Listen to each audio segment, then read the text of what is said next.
Good afternoon. 안녕하세요. You're listening to IMW Radio. It's me, Jackie, your host.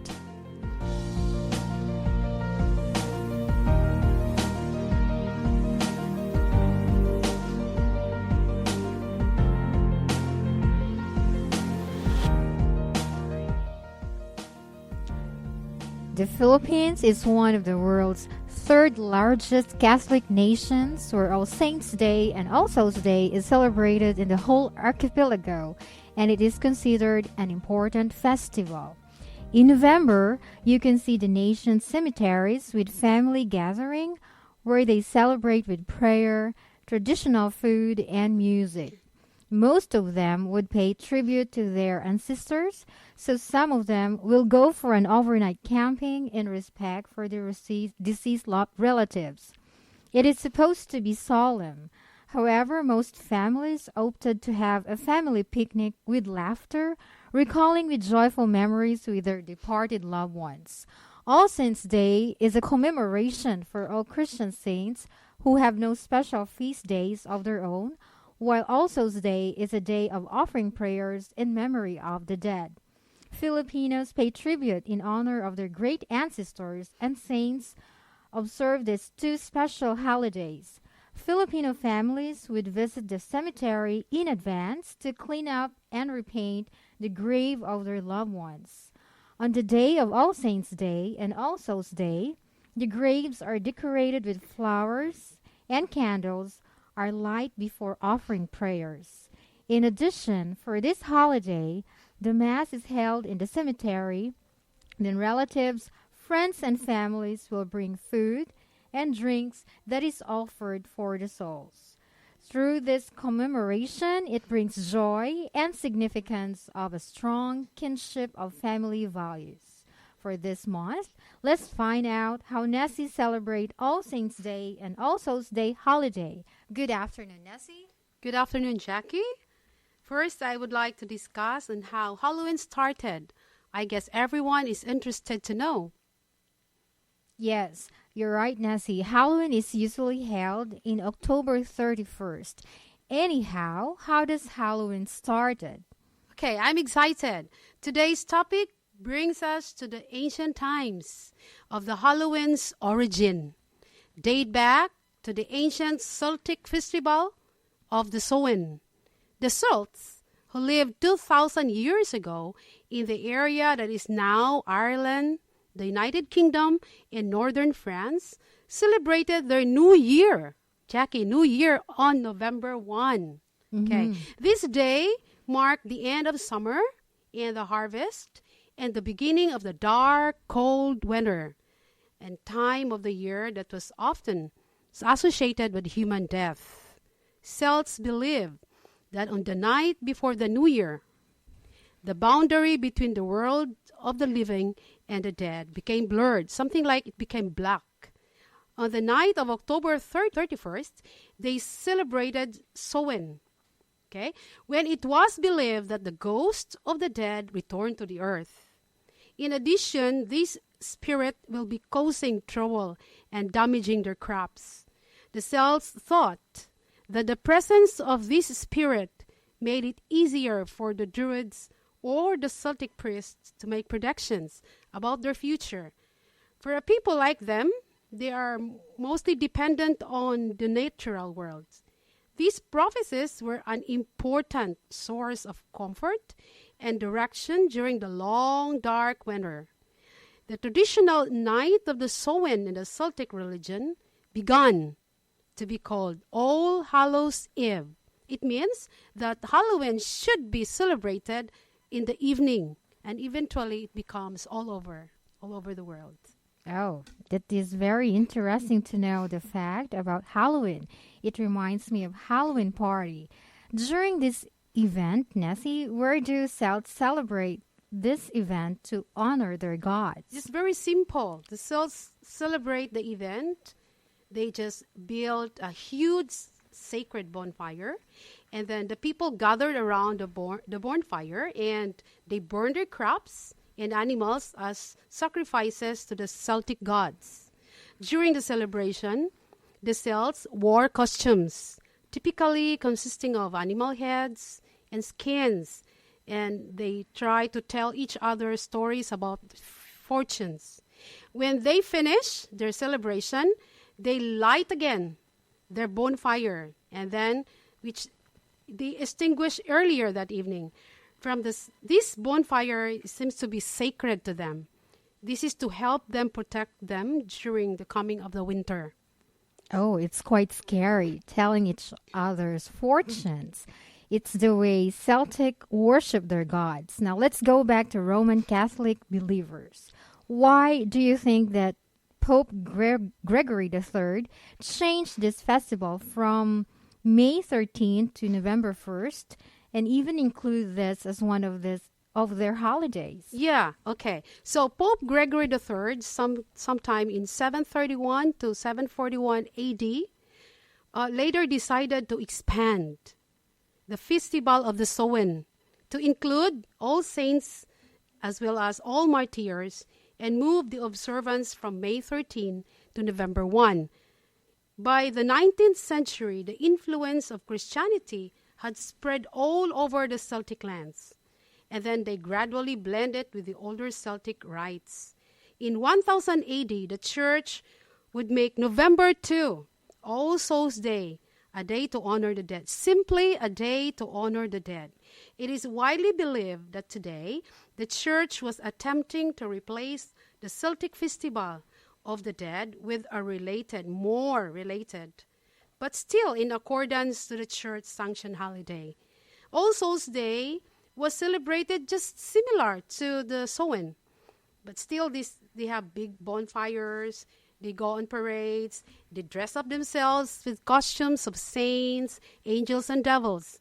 The All Saints' Day celebration was also called All Hallows or All Hallowmas. This is from the English word Hallowmas or Alhomes, meaning All Saints' Day. Mm-hmm. Yeah. Okay, it's Middle English, right? Mm-hmm. So in contemporary times, is there any difference from Halloween to November 1 and to Catholic holiday? There's a big difference. Okay. Halloween is not All Saints and All Souls Day. The Catholic Church usually celebrates All Saints Day and All Souls Day, an event to remember all the saints, martyrs, and souls in purgatory. We simply offer prayers and then we give thanks to them. Halloween is different. It is a holiday. It started by the Celts to welcome the ghosts of the dead returning to the earth. The ghosts of the dead also help their priests predict the future. And this is purely superstitious practices. So what happened and when was the time when the Halloween festivities spread into the world? Yeah, in the second half of the 19th century, America was flooded with new immigrants. And later on to other places of the world brought by the Europeans and the American migrants. Can you tell us the momentous transformation of Halloween with the modern era? Yes, Halloween during the ancient time was just very simple. It's always been a holiday filled with mystery, magic, and superstition. It's just begun as a Celtic end of summer festival, the Samhain, during which people felt especially close to their deceased relatives and friends. For these friendly spirits.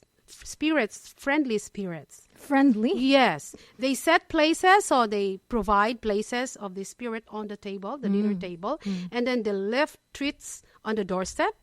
And along the side of the road, they light a candle because they believe that this candle will help this spirit find their way back home in the spirit world.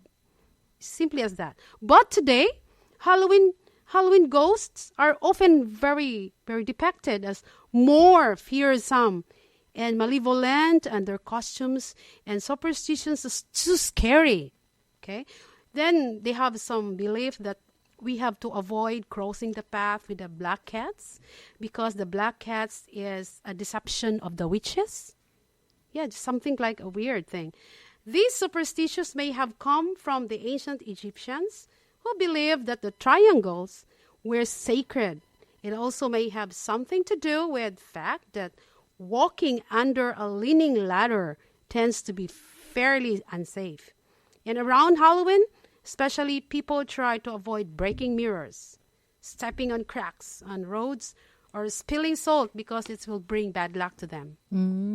That's their belief. How about in the Philippines? What are the common practices when you celebrate All Saints' Day and All Souls' Day? Yeah, as you said, All Saints' Day and All Souls' Day is a very important holiday in the Philippines.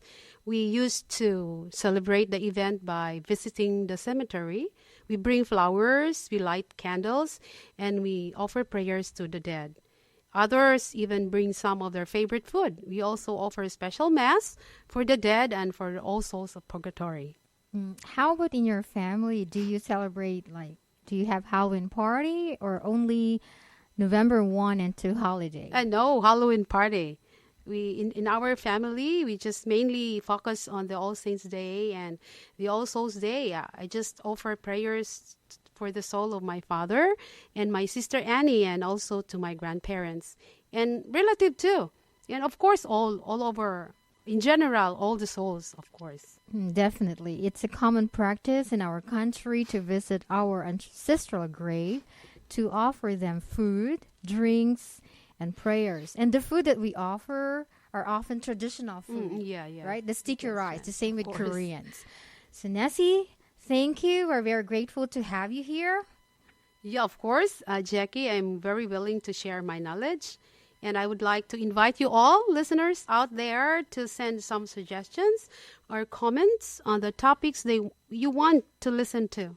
Goodbye, Nessie. I'm looking forward to listen to your December topic like Christmas celebration. Yeah, me too. I'm also excited. Goodbye, Jackie. Goodbye, and Nessie. Of course, no worries. Bye, listeners Okay, out there. see you then next time. Next time.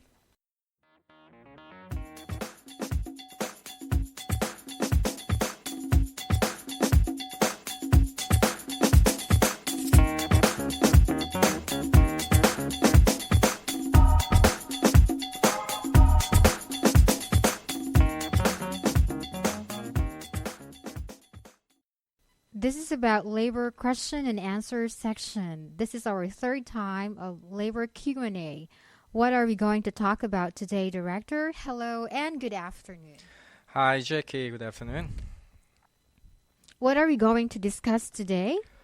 Today, we are going to talk about departure guarantee insurance. What do you mean by departure guarantee insurance? Departure guarantee insurance is a kind of retirement allowances from the employer.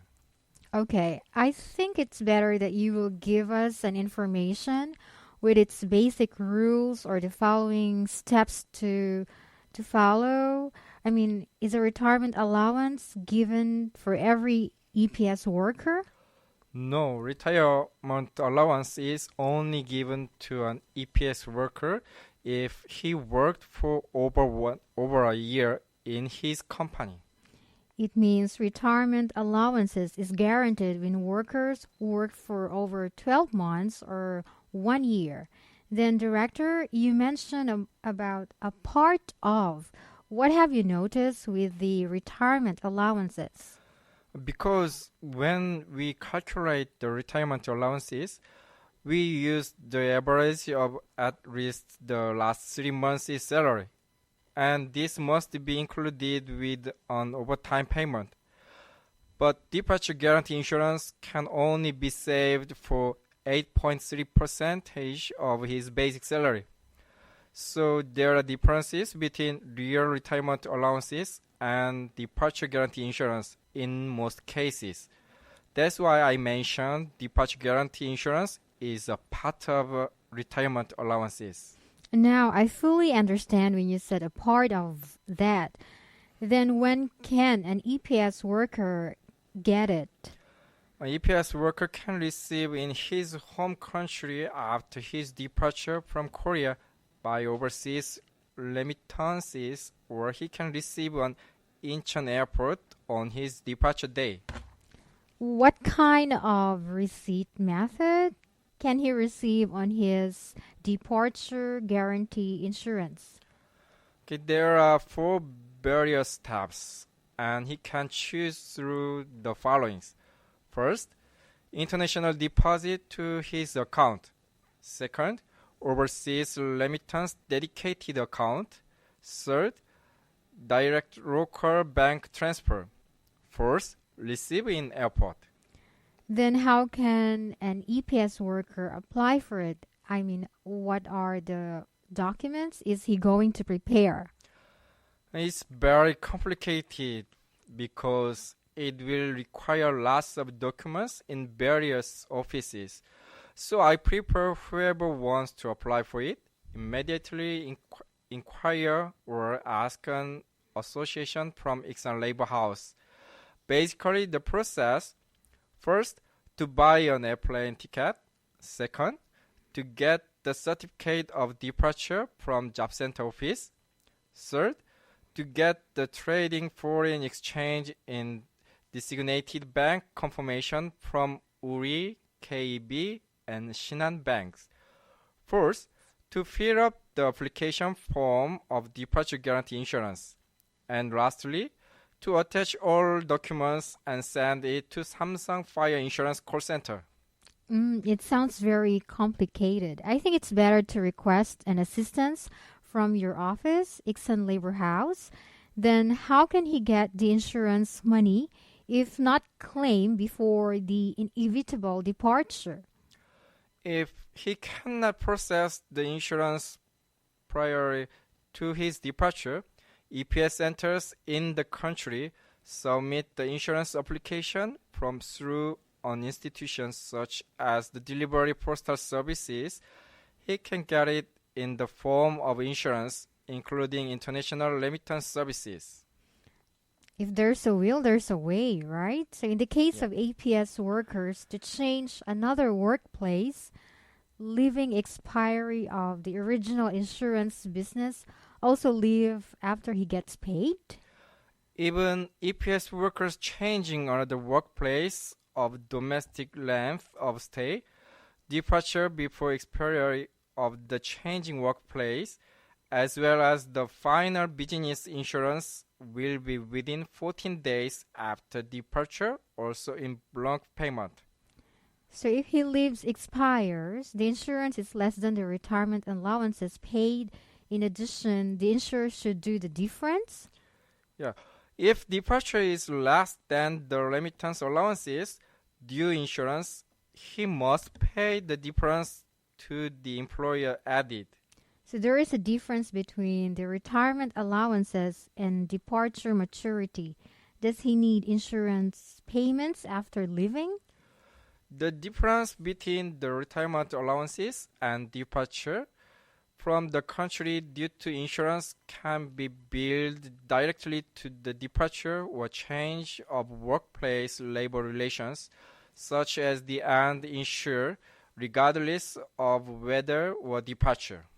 So departure expiry knows exactly what amount of insurance prior to departure may be charged the difference between the departure and retirement allowances insurance due to the user. How can he check? He can verify in writing by Samsung Fire Insurance Call Center or Job Center. An ample of information today, but I think it's very important for an EPS worker to know and be updated with the rules of insurance here in Korea. Thanks, Director Cirilo. Do you want to say something or any messages for our listeners? I would like to inform them that kindly check and request for help. This is your right and your benefit, but it's very complicated and difficult. Never give up for your rights. Iksan Labor House will always be here for our migrants workers. Thanks to all listeners. See you again. Today, our labor Q&A topic is departure guarantee insurance. Goodbye, Director, and we wish to hear from you other helpful information for our EPS worker next time. So our listeners, you may send your inquiries through iksanlabor@gmail.com. Okay, thank you, and goodbye to all our listeners. See you then next time, and thank you, Director. Thanks. Bye. Bye.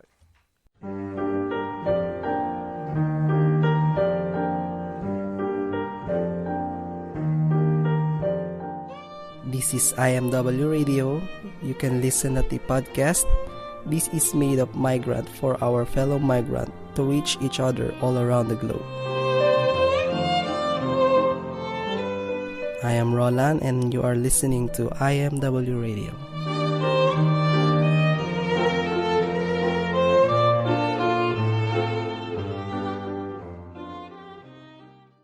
Good afternoon, Roland. Welcome to IMW Radio. I know you have a message from our fellow Filipinos here in South Korea.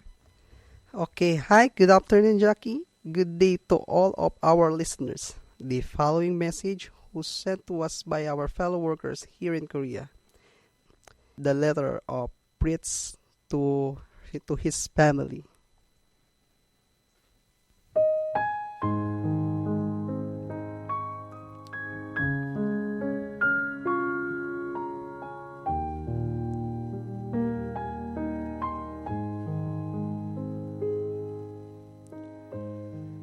The letter of Fritz to his family. First of all, I want to greet you all guys an advance Merry Christmas. It's Christmas seasons again, and even though I've been celebrating Christmas away from you a year, the feeling is still the same, like it is the first time.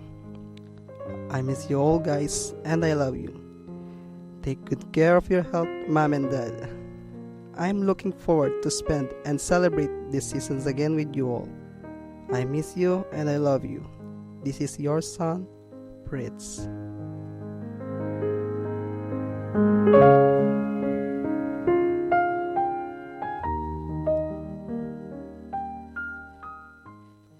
And that was our letter for today, came from Fritz.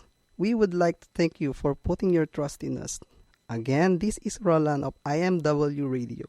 Until next time, keep in tune with us for more message and greetings. Have a nice day, everyone. May God bless us all. And to all our listeners, our fellow Filipinos, please email me with your birthday greetings to your loved ones, love letter, or anything that you would like to say to your friends, relatives, and families. Please send it to iksanlabor@gmail.com. Yes, thank you, Roland. Please feel free to send your messages to Roland through iksanlabor@gmail.com. Thank you, Roland. Goodbye. See you again next time. Okay, goodbye, Jackie.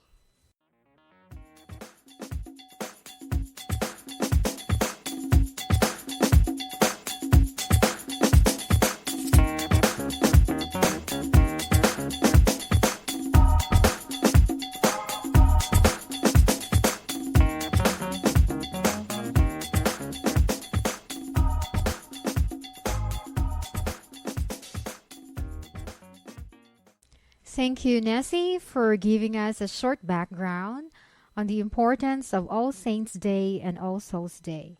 Second, we learn on the basic steps of departure guarantee insurance for the EPS worker by Director Cirillo. And lastly, Roland with your greetings from our Filipino workers here in South Korea.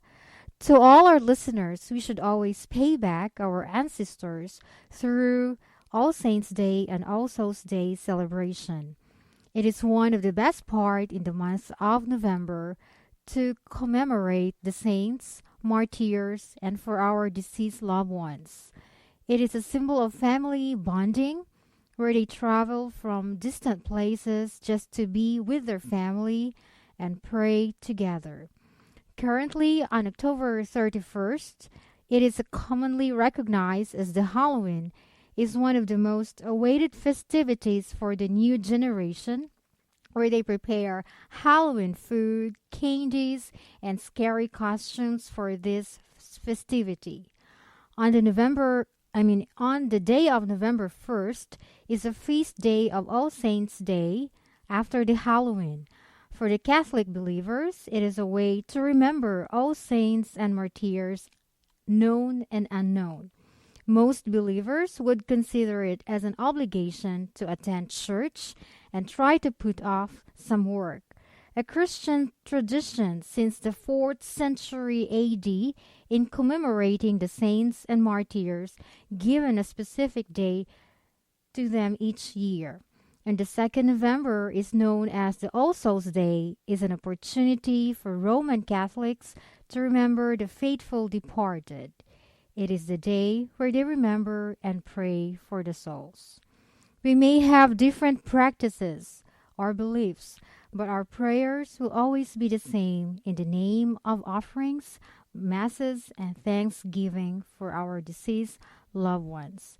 Again, this is Jackie, your host, and you're listening to IMW Radio. Bye, and have a blessed Sunday.